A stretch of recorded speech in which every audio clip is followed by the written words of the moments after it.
தரிசனம் பெறுதல் வேண்டும். நம் கற்பக பெருமான் உச்சந்தலையில் குருவின் தரிசனம் பெறுதல் வேண்டும். நம் கற்பக பெருமான் உச்சந்தலையில் ஆலமர் செல்வன் அவனது பார்வை தடைகளை நீக்கி வளம் பெருக்கும். நம் கணபதி சிரத்தை காண்கிற மங்கையர் மாங்கல்ய பலமே திடமாகும்.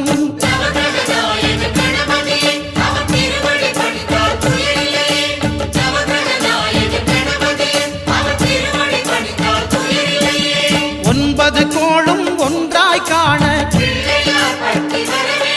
அங்கு கற்பகம் என்னும் கடவுளின்